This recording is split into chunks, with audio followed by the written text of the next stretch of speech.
Buongiorno cari amici, benvenuti anche oggi nel canale vostro Marietto Veneziano. Oggi parlerò di quando a piccolino mi hanno portato, il capitano del Pinedi di Torino mi ha portato uno che poi nella vita sarebbe diventato uno dei più grandi fondatori di una società di informatica del pianeta.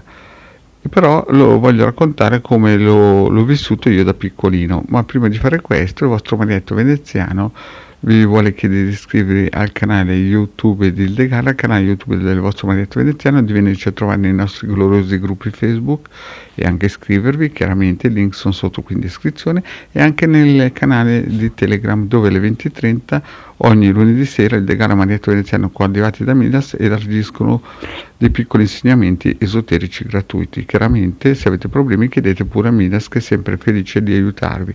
Come vi ripeto, il link è qui sotto in descrizione. Bene, parliamo un po'. Più o meno io avevo 15-16 anni massimo e gironzolavo nel paese, e un giorno a un certo punto arriva il capitano degli Alpini di Torino e mi dice: guarda, fra un po' arriverà qui un soggetto che in futuro sarà a livello mondiale e potentissimo, no? Però te lo voglio far conoscere prima per vedere un po' che tipo era e che tipo è, no? E però prima fece arrivare i genitori. I genitori erano chiaramente avvocati di una grandissima città americana, penso di Los Angeles. Erano degli avvocati di grido potentissimi, potentissimi, quelli che erano dei schiavisti, in poche parole, no?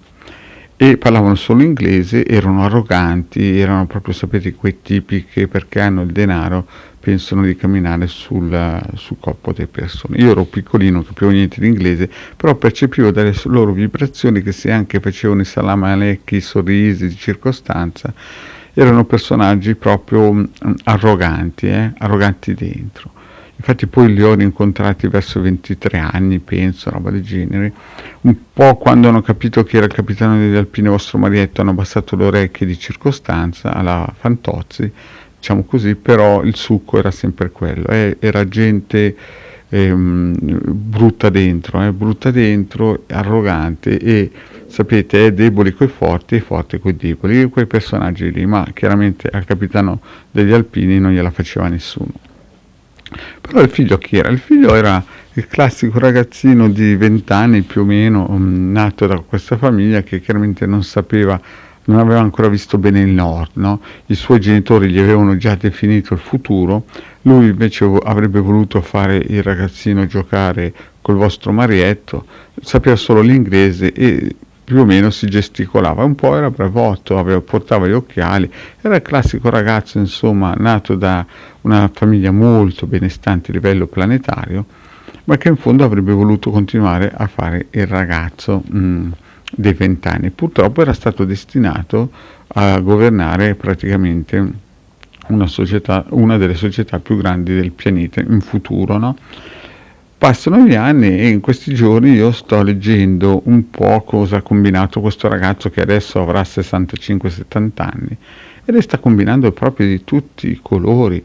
Cioè aveva proprio ragione il capitano degli Alpini, a parte costruire vaccini e avere multinazionali che stanno praticamente distruggendo i bambini dell'India, dell'Africa, insomma ne sta combinando una più di Bertoldo, è proprio cambiato quel tipo lì. Io ai miei tempi, quando giocavamo in giro per il paese, era proprio un sempliciotto, si vede proprio che nel DNA, nella sua eugenetica, chiamatela poi come volete, nella sua anima, nel suo karma, quel sempliciotto lì che con questi occhiali che sembra un stinco di santo, ne ha combinati tutti i colori. Sono un po' deluso di questo soggetto perché mi piaceva, perché quando lo vedevo al telegiornale, che lo inquadravano ogni tanto, andavo a vedere anche le partite di ping pong. Eppure quello che si legge dietro le quinte di questo soggetto cosa ha fatto, si può dire solamente che è figlio dei suoi genitori, tale padre, tale figlio. Purtroppo quel tipo lì andrà nel basso astrale e non si rende conto che sta correndo giù in questa, come si suol dire, discesa.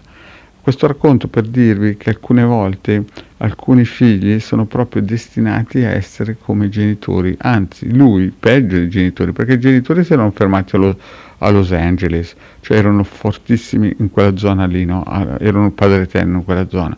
Lui è diventato il padre eterno a livello informatico, a livello mondiale, e ha un sacco di compagnie veramente terribili, eh?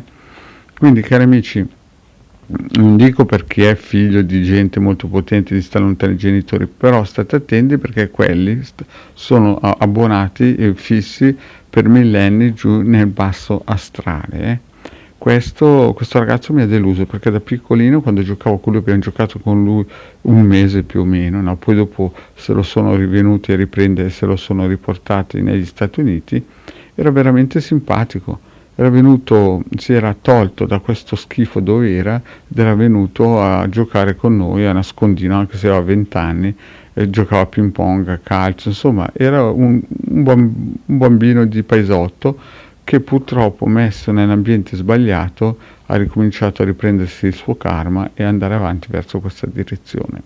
Bene, cari amici, questo racconto solo per dirvi che alcune persone purtroppo sono destinate a essere dei birichini e a staccare il biglietto per il paradiso di Brissago. Cari amici, detto tutto, il vostro Marietto vi saluta e vi ringrazio di avermi seguito fino a qui. Grazie, alla prossima, ciao.